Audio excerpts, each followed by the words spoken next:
Levítico capítulo 2. O capítulo 2 de Levítico ele nos fala sobre a oferta de cereais ou também oferta de manjares. Existiam alguns produtos que eram aceitos, como grãos, flor de farinha, incenso, pão cozido sem fermento e o sal. E dois itens que eram proibidos, o fermento e o mel. Essa oferta era o resultado do trabalho humano e da produção da terra, e representava a consagração a Deus do fruto daquele que ofertava. Em primeiro lugar, era uma oferta voluntária, como um ato de gratidão a Deus, quando o homem expressava de forma pessoal a sua devoção. Não havia obrigação para que todo homem apresentasse essa oferta, mas quando alguém assim fazia, a oferta era aceita por Deus. Nós vemos a importância da oferta voluntária. Até mesmo aqueles que vivem apenas de pão e de bolos podiam apresentar uma oferta aceitável a Deus. E aqui nós lembramos da viúva de Sarepta, que do seu pouco ela ofereceu um pequeno bolo ao profeta que estava a serviço de Deus, e o Senhor não deixou faltar a farinha da panela, nem o azeite da botija. Deus foi o seu provedor. Aqui nós vemos que os que têm pouco também podem contribuir de forma a agradar a Deus. Uma observação relacionada à oferta de manjares é que uma porção, ou seja, um punhado, era queimado no altar como memorial, e nesse caso não poderia ter fermento nem mel. O restante era considerado santíssimo e apenas os sacerdotes podiam comer. Veja que não poderia ter fermento e mel naquilo que fosse queimado no altar. E quando nós falamos de fermento, o Novo Testamento compara o orgulho e a hipocrisia ao fermento, porque essas coisas incham como a levedura.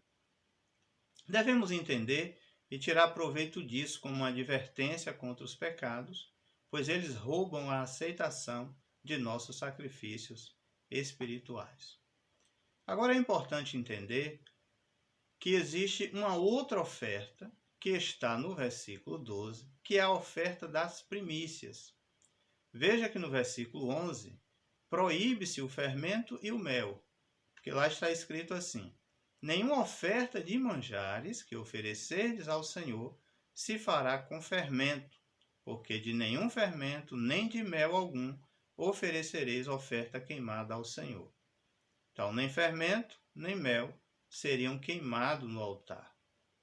Essa oferta de grãos oferecida, ela era oferecida em qualquer tempo como ato de gratidão, a oferta de cereais. Mas veja que no versículo 12, diz assim: deles oferecereis ao Senhor por oferta das primícias, porém sobre o altar não subirão por cheiro suave. Ou seja, na oferta das primícias era permitido o fermento e o mel. Essa oferta das primícias, ela ocorria quando eram oferecidos ao Senhor os primeiros frutos da colheita, e aí sim poderia oferecer fermento e mel.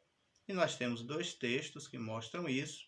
O primeiro está em Levítico, capítulo 23, versículo 17, quando diz: o pão, como oferta das primícias, deveria conter o fermento, ou seja, deveria ser levedado. A outra referência está em 2 Crônicas 31, versículo 5, que fala de primícias de mel sendo entregues na casa de Deus. Porém, é importante observar que não eram queimados como memorial no altar. Era a oferta das primícias. Essa oferta das primícias eram entregues diretamente ao sacerdote, como uma renda de direito do sacerdote pelo serviço que ele prestava para Deus. Isso está em Deuteronômio capítulo 26. Era um ato de gratidão em que o ofertante ele fazia algumas declarações de reconhecimento que Deus viu a aflição de seu povo no Egito e os tirou de lá, trazendo para uma terra produtiva. Em Deuteronômio 26, no versículo 10, o ofertante ele chegava a dizer assim: eis que agora eu trouxe as primícias do fruto da terra que tu, ó Senhor, me deste. Logo em seguida, a gente vai observar que ele se inclinava perante o Senhor. Vemos então que a entrega dessa oferta era um ato de adoração. Esse princípio vale ainda para hoje, ofertar como um ato de adoração. Outra coisa a ser observada é que 3 elementos importantes acompanhavam a oferta de cereais para que fosse aceita por Deus. Era o azeite, o incenso e o sal. O azeite representa a presença do Espírito Santo. E é essa presença na vida do crente, na vida de adoração, que nos torna aceitáveis diante de Deus. Segundo elemento, o incenso, como podemos ver em outros textos bíblicos, representa as orações do crente. E sabemos que a oração é um elemento indispensável em nossa comunhão com o Senhor. Terceiro elemento, o sal, como diz no versículo 13, de que não poderia faltar o sal, e o chama de sal da aliança. O sal ele tinha grande valor no mundo antigo e era necessário para a vida, também indicava comunhão e fidelidade.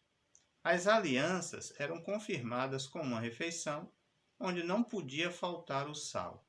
Então, participar do sal era estabelecer um vínculo de comunhão e amizade entre o anfitrião e o convidado. A aliança que Deus fez com Arão e seus filhos, está registrada em Números, capítulo 18, versículo 19, é chamada aliança de sal. Isso tinha um simbolismo muito grande, pois da mesma forma que o sal conserva os alimentos da influência da decomposição, assim a aliança protegia as partes de influências externas prejudiciais ao vínculo estabelecido. No Novo Testamento, nós somos o sal da terra e temos assim o compromisso de preservar nossa aliança espiritual, para que haja pureza, sinceridade, santidade e não deixar que nenhuma influência externa prejudique nossa comunhão com o Senhor. Que Deus abençoe a sua vida e permaneça na paz do Senhor Jesus Cristo.